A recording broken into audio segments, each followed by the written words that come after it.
Assalomu alaykum, hurmatli yurtdoshlar, zamondoshlar. Meditsinada xalq taobatida psixoterapiya deb atalgan usul bor.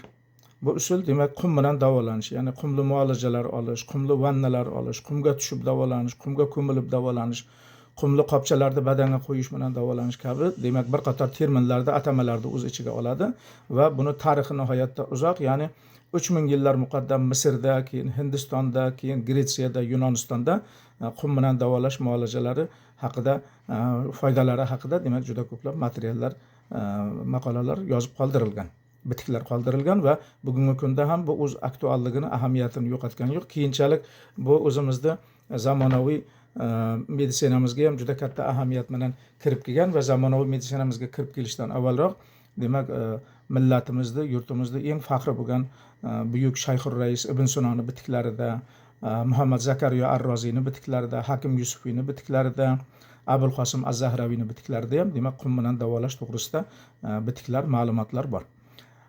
Men O'zbekiston Respublikasi Xalq taobati akademiyasini akademigi sifatida, undan tashqari Xalqaro ekologiya va inson salomatligi akademiyasini akademigi sifatida 17-18-yillar mana shu O'zbekiston hududida joylashgan qum bilan davolash maskanlari, ya'ni qum to'kilgan joylar, o'sha cho'l hududlarda joylashgan bir qator hududlarda tekshirib, o'sha odamlar qanchalik naf olyapti, qaysi ilmiy jihatdan asoslangan, qaysi naf ko'proq, qaysi naf kamroq, mana shular haqida biz juda keng ko'lamda tekshirishlar olib borgan edik va tekshirishlarimizning natijasini o'sha Sharq taobati jurnalida, Xalq taobati akademiyamizning jurnalida, undan tashqari Xalqaro ekologiya va inson salomatligi akademiyasini demak jurnallarda bir qator ilmiy maqolalar bilan isbotlab berganmiz.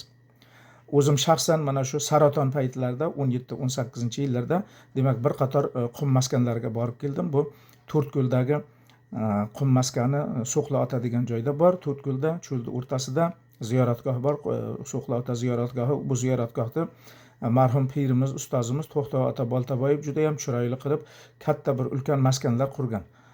Borganlar hayratda qoladi, chunki juda ham balandligi baland, toshdan qilingan, yo'nib qilingan juda bir ulkan bir inshootlar qurib qoldirib ketgan marhum ustozimiz va ziyoratgohni gullatib yashnatib ketgan.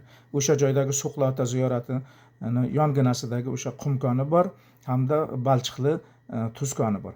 O'sha joylarga tushib davolanishdi. Biz o'shalardan namunalar olib, analizlar olib tekshirib ko'rganmiz. Undan tashqari Olot tumanida bor. Olot tumanida ham xuddi shunday So'qli otada qanday bo'ladigan bo'lsa, xuddi shunday tuzkoni bor. Tuzkonni yonida qum, qizil qum va o'sha odamlar navbatma-navbat qumga tushishadi hamda o'sha balchiqli suvga tushishadi, namakob suvga va o'sha joyda o'tovlar tikib qo'yilgan. Bir qator o'tovlarda meni o'zim bir hafta o'sha 2 yil mobaynida shu joyda yozda saratonda yashab keldim va o'zimni badanimda sinab ko'rdim hamda tahlillar olib tekshirib ko'rdik. Undan tashqari Olti ariqda Zilha degan joyida bor ekan, uni ham borib tekshirdik. Oqimtir tusdagi qum ekan. Undan tashqari Qashqadaryodagi Qum ota degan qum bilan davolash maskani bor.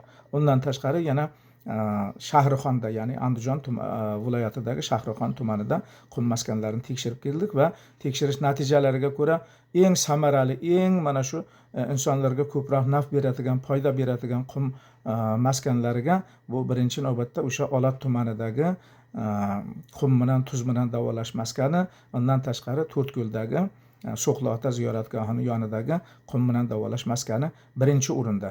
Undan tashqari Olti ariqdagi Zilhadagi qumda ham davo natijalari nihoyatda yaxshi ekan va o'sha Shahrixonda tekshirganimizda bu ko'p ham qoniqarli chiqavermadi. Men o'zim borib Shahrixondagi qumiga tushib keldim va u joydagi natijaga o'zimizni ham qoniqtirmadi va tahlil natijalari ham juda ham unchalik yaxshi chiqqan yo'q. Demak, shulardan xulosa qilgan holda aytishim mumkinki, men mana o'zimni tug'ilgan yurtimga Urgutga borsam ham birinchi navbatda Saratonda o'sha Zarafshon daryosini qora qumi to'kib qo'yilgan hovlimiz bor. O'sha joyda qumga tushib kelaman bir necha kunlar, chunki o'zim ham olim sifatida, ham shifokor sifatida, ham adib sifatida mana shu qum bilan davolashni foydalarini juda ham e'tirof etib o'taman. Meditsinada shunday narsaga ishonishimiz kerakki, hamma vaqtda ham qimmat muolajalar, qimmat palatalar, qimmatbaho dorilar yaxshi naf beravermaydi. Kim tabiatga oshno bo'ladigan bo'lsa, tabiatni o'zi davo. Masalan, bizlarning respublikamizda uchraydigan mana shu ayniqsa koronavirus pandemiyasidan keyin ko'payib ketgan tayanch harakat tizimini kasalliklari, bo'g'imlar og'riqlari, mushaklar og'riqlari, nervlar, asab tolalarining og'riqlari, undan tashqari xotira pasayishi, shunga o'xshagan holatlar, prostatitlar juda ko'payib ketib qoldi. Mana shularga ham qumli muolajalarda foydasi nihoyatda yaxshi ekanligini biz e'tirof etib o'tamiz. Undan tashqari mana shu qimmatbaho juda ham ko'plab dori-darmonlarga qaraganda agar bizlar rejimiga qarab turib shu saratonda qumli muolajalarni oladigan bo'lsak, mana shu O'zbekistonda uchraydigan surunkali kasalliklarni, ya'ni terapevtik kasalliklarni 50-60% ga nafi tegadi deb fikr bildira olaman. Demak, qumga tushish natijasida qanday bo'ladi? Buni birinchi texnikasini aytib o'tayin.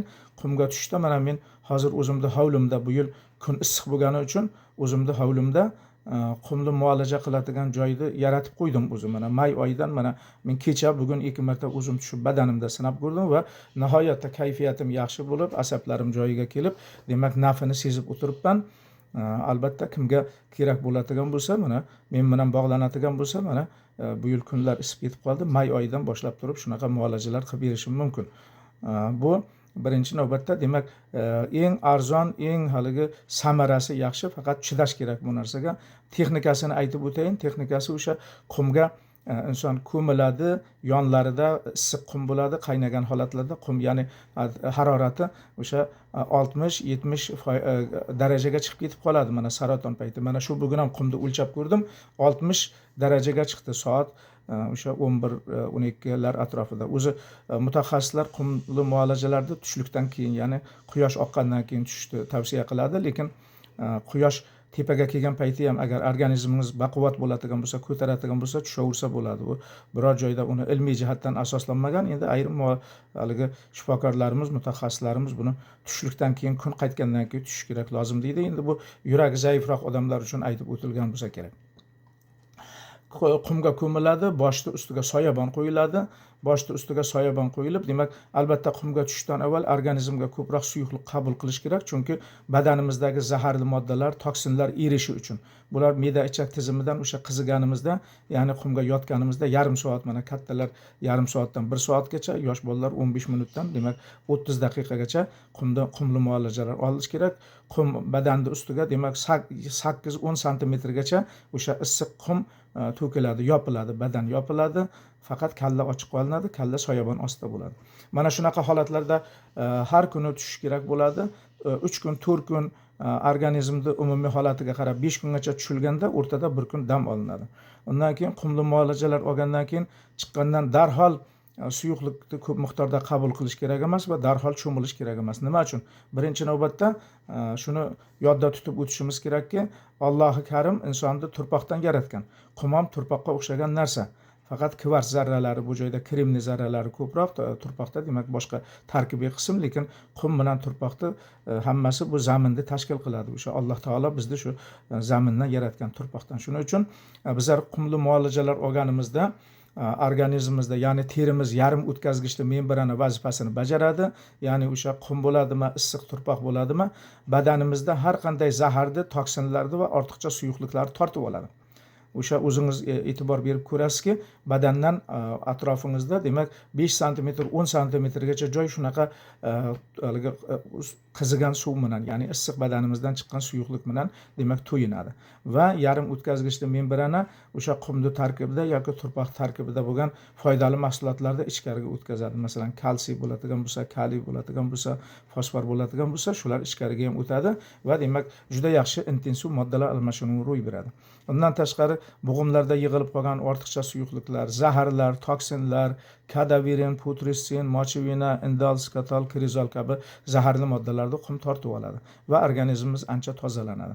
Mana shu muolajalarda endi qumni bizlar Olotga borganimizda qanaqa muolajalar qilardik? Olotda biz tushardik-da, birinchi qumga, undan keyin o'tovda chopon kiyib o'tirardik. Choponga butun badanimizdan chiqqan o'sha tuz urib ketardi va issiq dorivor o'tlardan, choylardan ichib turib, undan keyin oradan biror soat o'tib o'sha joydagi balchiqqa, ya'ni tuz koniga tushardik. Men hozir o'zimni hovlimda qilib qo'ygan qum konimda ham, qumli satgohimda ham xuddi shunday holatga keltirib qo'yyapman. Endi men hozir mo'ljallab turibmanki, Buxorodan bir mashina o'sha qizil qumini ham olib kelish. Chunki qizil qum bilan hozir men uyda qilib qo'ygan qumxonam bu qora qum. ya'ni Zarafshonni yoki mana shu Chinozni qumiga o'xshagan shulardan tarkibiy qismi bo'lgan qora qum. Qora qumni tarkibi boshqacharoq, qizil qumniki qizdirishi boshqacharoq. Qizil qum kvarslarining tarkibida temir moddasi ko'proq bo'ladi, shuning uchun kamqonliklarga ham foydasi bor. Endi albatta davo muolajalarini aytib o'tdik. 15 martagacha davo muolajasi qilish mumkin 1 yil mobaynida. Demak, o'sha har 3 kun, 5 kun mobaynida, demak, organizmdan ortiqcha mana juda ko'p miqdorda ter bilan qo'shilib kaliy, kalsiy, natriy tuzlari chiqib ketib, odam juda halloslab qolmasligi uchun albatta bir 3-4 kunlari dam olgan ma'qul. Endi umumiy ahvolni aytib o'tdik va qumli muolajalar olgan paytlari nima qilish kerak? Olgan muolajalar, qumli muolajalarda davomiyligi chiqqandan keyin albatta juda ham ko'p suyuqlik yo'qotamiz biz. O'sha suyuqlikni o'rnini dorivor o'tlar bilan to'ldirgan ma'qul. Hurmatli zamondoshlar, biz qisqagina mana shu ma'lumot berib o'tishimizni tarkibida qum bilan, ya'ni psixoterapiya bilan bog'liq bo'lgan hamma ko'rsatmalar, qarshi ko'rsatmalar, ularni ijobiy, salbiy jihatlari, nojo'ya ta'sirlari, qancha kun qilish kerak, har bir kasalda qanaqa o'zini alohida sxemalari bor, bularda e'tibor berish kerakligi to'g'risida juda ko'plab ma'lumot berib o'tolmaymiz, chunki juda qisqa muddatli ko'rsatuv beryapmiz. Uzoq muddatli ko'rsatuvlarda albatta odamlar ko'p qiziqmaydi, oxirigacha ko'rmaydi va zerikib qoladi.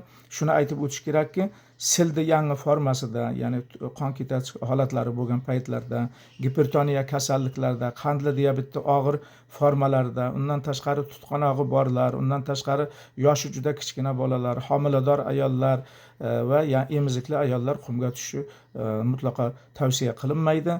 Foydadan ko'ra ko'proq ziyon yetkazib oladi. Alloh karim hammamizni salomatligimizni benuqson qilsin. Albatta hammamiz tabiat bilan do'stlashaylik. Men o'sha 2017-18 yillardagi ilmiy ishlarim, tekshirishlarim, O'zbekiston hududidagi o'sha qumxonalar tekshirish natijalari to'g'risida Respublika Sog'liqni saqlash vazirligiga ham, keyin yuqori instansiyalarga bir qator tavsiyalar, bir qator rekomendatsiyalar yozib berganman. Qanday qilib mana qumxonalarni ko'proq tashkil qilishimiz kerak, respublika hududida, shaharda ichida plyajlar, cho'milish joylarini tashkil qilib, keyin qumda yotadigan bo'lsa, qancha kasalliklarda bizlar qimmatbaho dorilar ishlatmasdan davolashimiz mumkinligini men ilmiy jihatdan isbotlab bergandim. Ammo taassuflar bo'lsinki, o'sha yuqori instansiyalardan biron bir jo'yali javob ham kelgani yo'q va bu borada izlanishlar qilingani yo'q. Vaholanki men ham shifokor sifatida, ham 7 ta akademiyani akademigi sifatida, mana shu ham olim sifatida mana shu muolajalarda ilmiy jihatdan foydalisini asoslab berganman va agar shuni bizlar yaxshi O'zbekiston hududida yo'lga qo'yadigan bo'lsak, har birimiz o'zimizni salomatligimiz yo'lida qumxonalarga boradigan bo'lsak, tushadigan bo'lsak, juda ko'plab surunkali dardlardan forig' bo'la olamiz. E'tiborlaringiz uchun rahmat.